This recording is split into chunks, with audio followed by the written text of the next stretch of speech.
کریم صلی اللہ علیہ وآلہ وسلم سے سوموار کے روزے کے بارے میں پوچھا گیا تو آپ صلی اللہ علیہ وآلہ وسلم نے فرمایا، یہ وہ دن ہے جس دن میں پیدا ہوا، اسی دن مجھے نبی بنا کر بھیجا گیا اور اسی دن مجھ پر قرآن نازل کیا گیا۔ اعوذ باللہ من الشیطان الرجیم، بسم اللہ الرحمن الرحیم۔ رسول اللہ صلی اللہ علیہ وآلہ وسلم کی پیدائش۔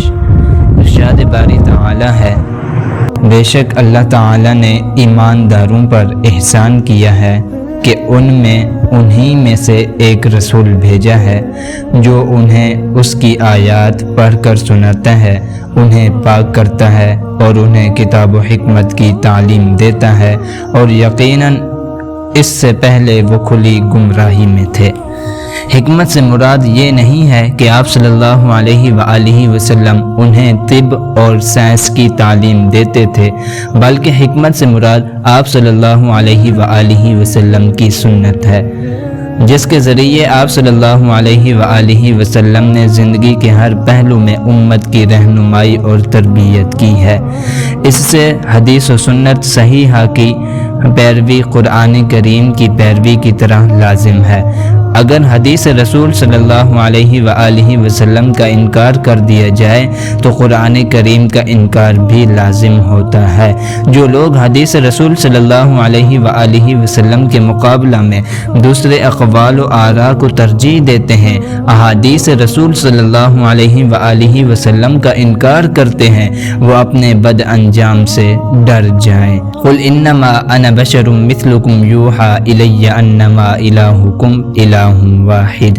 اے نبی کہہ دیجئے کہ میں تمہاری طرح انسان ہوں، میری طرف وحی کی جاتی ہے، بلا شبہ تمہارا معبود ایک ہی ہے۔ کریم صلی اللہ علیہ وآلہ وسلم سے سوموار کے روزے کے بارے میں پوچھا گیا تو آپ صلی اللہ علیہ وآلہ وسلم نے فرمایا، یہ وہ دن ہے جس دن میں پیدا ہوا، اسی دن مجھے نبی بنا کر بھیجا گیا اور اسی دن مجھ پر قرآن نازل کیا گیا۔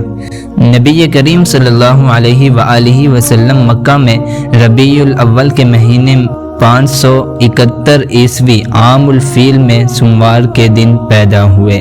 آپ صلی اللہ علیہ وآلہ وسلم کے والدین حسب و نسب کے لحاظ سے مشہور و معروف تھے۔ آپ صلی اللہ علیہ وآلہ وسلم کے والد عبداللہ بن عبد المطلب اور آپ صلی اللہ علیہ وآلہ وسلم کی والدہ آمنہ بنت وہب تھی۔ آپ صلی اللہ علیہ وآلہ وسلم کے دادا نے آپ صلی اللہ علیہ وآلہ وسلم کا نام محمد رکھا۔ آپ صلی اللہ علیہ وآلہ وسلم کے والد آپ صلی اللہ علیہ وآلہ وسلم کی پیدائش سے پہلے ہی وفات پا گئے تھے۔ مسلمانوں پر واجب ہے کہ وہ رسول اقدس صلی اللہ علیہ وآلہ وسلم کی قدر کو پہچانیں اور قرآن و سنت کے ساتھ اپنے معاملات کا فیصلہ کریں۔ قرآن و سنت کے ساتھ اپنے معاملات کا فیصلہ کریں۔ قرآن کے ساتھ سنت کی بھی آپ صلی اللہ علیہ وآلہ وسلم پر وحی کی گئی تھی۔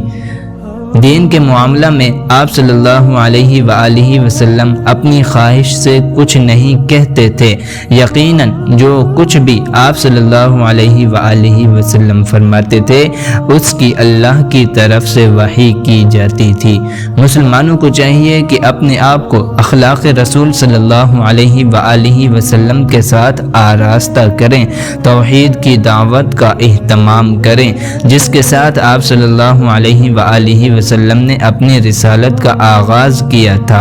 اس کی مثال اللہ تعالیٰ کے ارشاد میں ملتی ہے، قل انما ادعو ربی ولا اشرک بہ شیئا۔ اے نبی صلی اللہ علیہ وآلہ وسلم کہہ دیجئے، بلا شبہ میں اپنے رب ہی کو پکارتا ہوں اور اس کے ساتھ کسی کو شریک نہیں ٹھہراتا۔